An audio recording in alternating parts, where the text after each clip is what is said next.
Here are my tips to make your travel pics more interesting.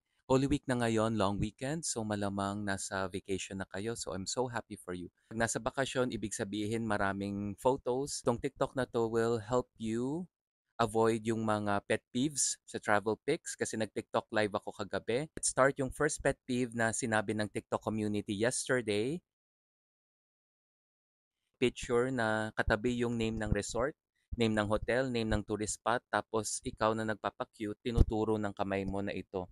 So, pet peeve siya kasi hindi mo na kailangan gawin yun. The mere fact nakikita namin yung picture na yon, ibig sabihin nababasa din namin yung name ng hotel, di ba? Gets naman namin mas malaki yung sign kesa sa'yo. So, boring siya. Ano ba? Boring siya. So, siguro ang alternative doon, don't do it at all. To take a picture na lang ng room or pick an amenity na sikat yung hotel or tourist spot or resort na yon. And then, i-mention nyo na lang yung name ng resort or tourist spot, hotel sa caption. And I think itag nyo pa siya.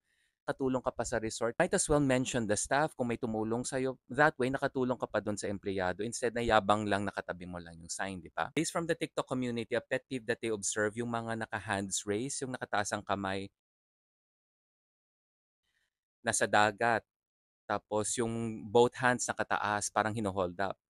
So, aside from that, ito yung di ko rin maintindihan. Nasa loob ka ng hotel, hands raised din, para kang hinold up. Sa taas ng bundok, hands raised, naka-hold up. Hindi ka naman nangangampanya, so bakit naman yung hands raised? Gets ko to, na baka hindi mo alam anong gagawin mo sa kamay mo. So, ang suggestion ko, lagay mo na lang siya sa pocket mo or hold your bag. Or even more interesting ang suggestion ko sa inyo, pag pinipicturean kayo, do an activity na kunwari candid. Ito yung kunwari candid na strategy. For example, umiinom ka ng kape, may kausap ka sa phone kahit wala kang kausap sa phone, di naman nila alam na wala kang kausap sa phone, or um, tinutwirl mo yung noodles mo sa pasta, yung ganon, do something. Next is yung jump shot. Ay, usong-uso din to sa mga Pilipino, sa atin. Yung nasa dagat at nasa buhangin, impossible tumalon ng jump shot sa dagat, 'di ba?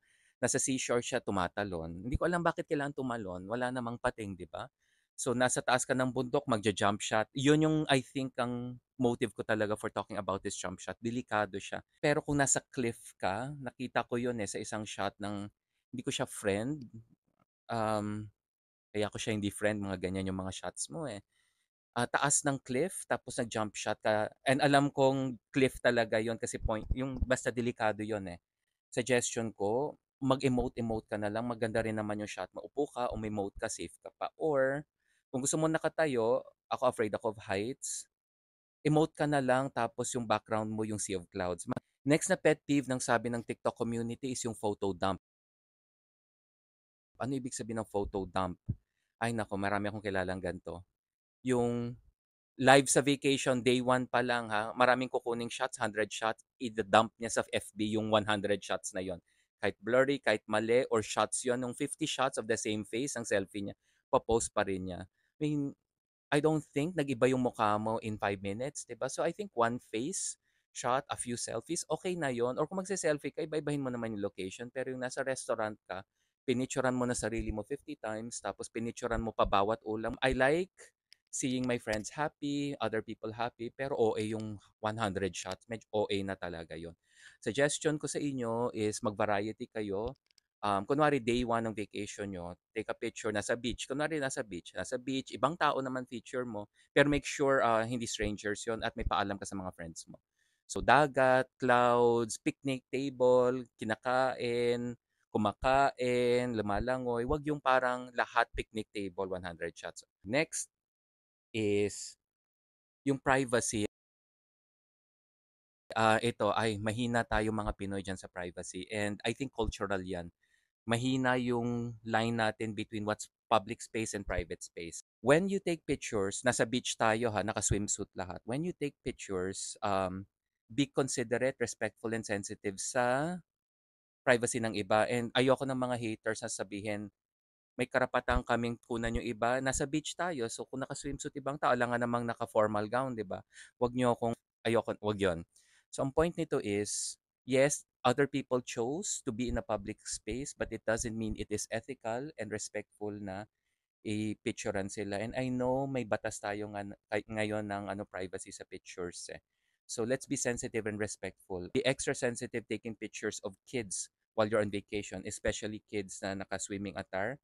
Um, in case you are not aware, there are malicious people out there. So please protect your kids. Ewan ko, wala akong anak, pero kung meron ako, I will not post them on the internet, sa social media na naka-swimming attire sila at all. Kasi your kids do not have a choice to be on your social media. Mga bata pa yan. Hindi nila alam gaano ka malicious ang mundo out there, mga strangers. So do not post pictures of other people's kids, children. Do not post pictures of other people or strangers. Yon. Just be respectful of them. Kasi you did not ask their permission. Ang alternative doon is, may two ways yan. Number one, iwasan mo na lang yung mga strangers. Kung hindi maiwasan, i-blur mo siya sa post-production, sa editing, or meron ngayon, di ba, yung portrait mode, yung automatically nagba-blur yung background, do that na lang. And then, ang kaakibat, Tagalog talaga, kaakibat ng privacy na to, may nauuso nga yung sa social media, yung pag may pogi dun sa isang place, sa restaurant, ganon, tapos merong magpo-post, "Uy, hanapin mo naman 'to, ang pangalan ng pogi na 'to." Andun ka na, 'di tanungin mo na, 'di ba? Pero yung iba nagpapaka-viral, so, "Uy, may nakita akong pogi, hanapin niyo please yung name." 50-50 ako diyan, kasi 50%, I mean, it's always nice to look at someone cute on social media, 'di ba? And merong magsasabi diyan dahil dun sa posting naging artista siya, sumikat siya. Pero there's a 50% side of me, balik tayo dun sa social media privacy. That person, kahit cute siya, yes, agaw pansin, definitely, but that person did not ask to be on your video. Wala kang permission. Number two, that person is there to enjoy and be private, have a private moment with friends, family, or alone. So, let's be respectful. Ang next is yung isang taong kumakain tapos in the middle nakabunga, yung open mouth pa kumakain, kakagat. It's embarrassing. It's embarrassing for that person, and you are unintentionally embarrassing that person. And dagdagan na rin natin, iwas-iwasan natin yung mga picture mong kumakagat, parang hindi siya cute. Sorry. Kung nangiinggit ka na masarap yung food, hindi, nato-turn off kami. Kasi kita namin talaga yung buong kaluluwa mo. So, be careful with that. Avoid na lang natin yon. Ito, may nagsabi doon sa TikTok live ko na ang pet peeve niya is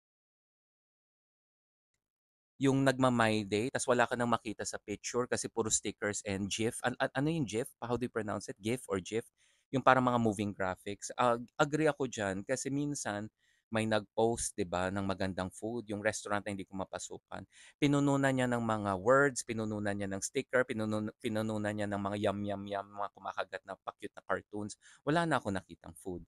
So kung gusto niyo manginggit and you wanna, or hindi lang manginggit, you wanna share the beautiful photo of your travels, show the travel, make it minimal yung mga stickers kung gusto nyo talagang ng cute stickers. Pero I hope we get to see what you really wanted us to see. Okay, next pet peeve is yung food na may kagat. So, hate ko talaga to. Nangyayabang ka pa ng food, kinagatan mo pa, nakakadiri siya. Nakaka-turn off siya. Instead na matuwa kami sa'yo, mainggit kami sa'yo, nakaka-turn off. May laway pa yung iba. Hindi siya okay. So, ang alternative dyan is take a picture of the food before you eat or you and makasama mo sa table would eat. Pero ito ha, be sensitive also.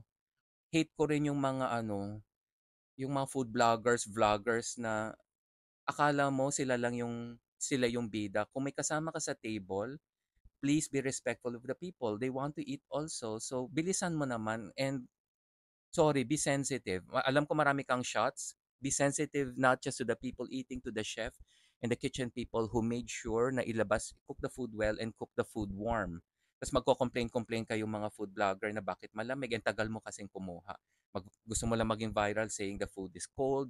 Kasalanan mo eh, hindi mo siya kinain agad. Kung kasalanan mo talaga yon. Okay, next is, ay nako, just because long weekend tayo, Holy Week, doesn't mean lahat nasa dagat, lahat nasa bundok, nasa farm. Some people, mag-overseas shopping yan kung saan-saan. So, kunwari, nasa store ka, ay nako, nakita ko to. May nag-post na friend of a friend. Pumunta siya sa LV store. Pinicturan niya lahat. Nasa harap ng LV store, papasok ng LV store, namimili ng bag sa LV store. Dito ako na-shock. Hawak-hawak yung binili, dito ako na-shock. Nag-picture siya ng resibo niya habang after niyang bilhin. I mean, OA ha. So, ito, sabi ng isang TikTok community member last night sa live ko, pet peeve niya yon and agree ako dito. So, mayabang ka na nga na pinost mo yung binili mo, kaya mo pa palang maging mas mayabang na i-post mo pa yung resibo. Bakit? Feeling mo ba nagdududa kami na kaya mo yang bilhin? Kung ganyan ka ka-defensive, ibig sabihin hindi mo talaga dala yung LV bag na yan kasi nagmumukhang fake pag ikaw ang mahawak. So, yun lang. Okay, gets naman natin, lahat naman tayo mahilig sa magagandang mga gamit, 'di ba? Wag na iyabang, suot mo na lang, picturean mo, gets na namin 'yan. Ang final natin na pet peeve based dun sa TikTok live kagabi from the community, ang sabi nila is overly edited photos. Agree ako dito. Hindi pa ba sapat na nagugluta ka at puti-puti mo, iba-brighten mo pa lalo yung face mo, 'di ba? So, OA 'yon. Ingat-ingat lang. Gets ko, ako rin naman, I mean, I make my photos nicer, nag-edit din ako. Even of my face, and not too much though. Ang point lang is, yung basic editing lang, contrast, brightness, wag yung over bright kasi nagmumukha na tayong Halloween white lady. Masyado pang maaga. Summer pa lang tayo. Yun yung mga na-observe ng TikTok community, ng mga pet peeves. No hating to ha. Awareness campaign lang to. And kaya nga nag-add ako ng mga tips on how to improve them. It's not about making better pics, it's about making your pics more interesting kasi you are interesting people naman in the first place. So my name is Chris and you can check my feed. I review beautiful places, beautiful experiences, and I want to share them with all of you. Check my feed, and if you like what you see, you can add me. And on IG, it's the same username. Sa IG, nag-give ako ng mga photo tips doon. Yun lang. Thank you so much. Have fun. Enjoy guys sa vacation. I'm so happy for you. Take care. Bye.